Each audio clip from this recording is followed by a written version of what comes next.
বিসমিল্লাহির রহমানির রহিম। প্রিয় ভাই, সব কথাগুলো সবার জন্য প্রযোজ্য নয়। যারা শুনবেন, যাদের ভিতরে আমানতদারিতা আছে তাদের জন্য নয়।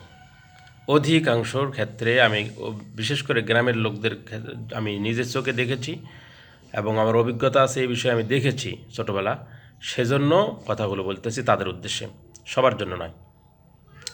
গ্রামের মানুষের কাছে, গ্রামের লুভি গরিবদের কাছে ভোটের মানে কি জানেন?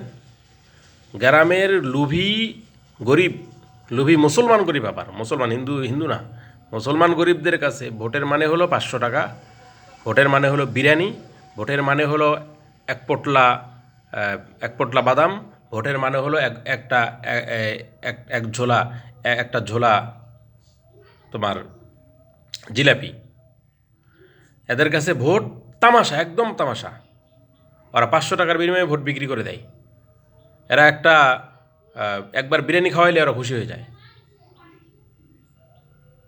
বাস্তবে এটা হয়।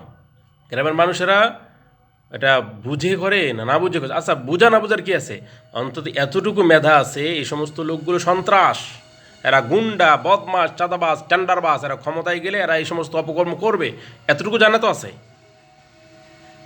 তাহলে আমার ভোটের কারণে এই সমস্ত ক্ষমতা, এই সমস্ত বদমাস, টেন্ডারবাজ, খুনি, ধর্ষকরা ক্ষমতায় গিয়ে যে অপকর্মগুলো করবে, এটা তো তার জানা আছে না?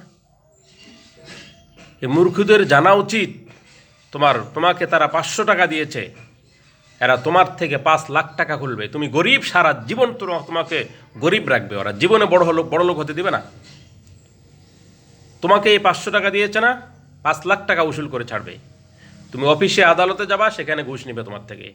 তোমার মানে বাসা থেকে, মানে খ্যাত খামার থেকে শুরু করে তোমার ফসল, তোমার রাস্তায় চলাচল ভাড়া, সব জায়গায় ভ্যাট কাটবে, সব জায়গার থেকে তোমাকে চাঁদাবাজি করে টাকা উসুল করে নেবে।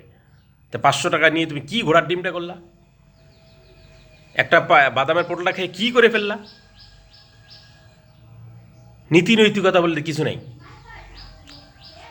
শহরের শিক্ষিত দুষ্টু লোক, হেদের কথা বাদ দিলাম, কিন্তু গ্রামের ভোট তো সবার সমান, ভোটের যে দাম সেটা তো সবার সমান। যদিও গণতন্ত্র ভিত্তিতে এটা সমস্যা আছে, কিন্তু তোমার একটা ভোট, এটা তো অনেক কাজে দিবে। এটা আমানত। এটা তুমি সাক্ষ্য দিচ্ছ, একটা খারাপ লোককে যে তুমি সাক্ষ্য দিচ্ছ যে এই লোকটা ভালো, গুনাহ। পাপী লোকের পক্ষে ভোট দেওয়া পাপ, ভালো লোকের পক্ষে ভোট দেওয়া সওয়াব। আমার কথা নয়, কোরআনে কারিমে আল্লাহ বলছেন, মান ইয়াশফা শাফাআতান হাসানাতান ইয়াকুল লাহু নাসীবুম মিনহা ওয়া মান ইয়াশফা শাফাআতান সাইয়্যাতান ইয়াকুল লাহু কিফলুম মিনহা ওয়া কানা আল্লাহু আলা কুল্লি শাইইন মুকিতা।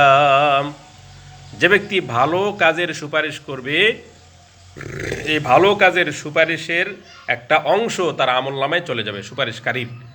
তাহলে তোমার সুপারিশে একটা লোক ক্ষমতায়, ভালো লোক ক্ষমতায় গিয়ে যত ভালো কাজ করবে, ইসলামের কাজ করবে, কোরআনের কাজ করবে, সবগুলোর একটা অংশ তোমার আমলনামায় চলে যাবে। আর খারাপ লোক তোমার ভোট পেয়ে, দর্শক, চন্ডারবাজ, বেঈমান ক্ষমতায় গিয়ে যত জুলুম, অন্যায়, অবিচার, পাপাচার করবে, অশ্লীল কাজ করবে, সমস্ত পাপের একটা অংশ তোমার আমলনামায় চলে যাবে। যত আমল করো, নিজে ব্যক্তিকে আমল করতেছো, নামাজ, রোজা, হজ, যাকাত, কিয়ামতের ময়দানে কোনো কামাই যাবে না। কিয়ামতের ময়দানে গিয়ে দেখবে সব খালি। কারণ তোমার ভোট পেয়ে এই দুষ্টুটা ক্ষমতায় গিয়ে সমস্ত অপকর্ম, চোখে দেখো না, এরা গুন্ডামি করতেছে, গুন্ডামি করে। জেনারেল প্রার্থীরা ক্ষমতায় গিয়ে কি করে দেখো না? সমস্ত জেনারেল প্রার্থীরা একই, কারণ জেনারেলদের অধিকাংশই পাপী। ইসলামপন্থীরা কি বাংলাদেশে নাই? ইসলামপন্থী দল নাই? তাদেরকে জিতাও না কেন? তারা ঘুষ দিবে না তাই? আরে বেটা, ঘুষ দিবে কেমনে? এরা তো চাঁদাবাজি করে না, এরা তো টেন্ডারবাজি করে টাকা জমায় রাখে না। এদের চাঁদাবাজি, টেন্ডারবাজি করে তোমার থেকে টাকাটা নিয়ে জমায় রাখে, 5 লাখ টাকা নিয়ে জমায় রেখে তোরে 500 টাকা ধরায় দেয়। এগুলো কৌশল ইসলামপন্থীরা করে না।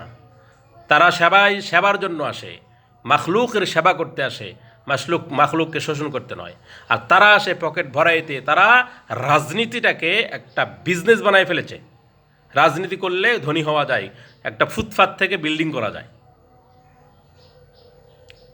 এজন্য বলতে চাই ভাই, আপনি সামনে নির্বাচন, সামনে বিবেচনা করে ভালো মানুষকে, ভালো প্রার্থীকে আপনি সমর্থন দিন। আমিন। আল্লাহ সকলকে আমল করতে তৌফিক দান করেন। আমিন।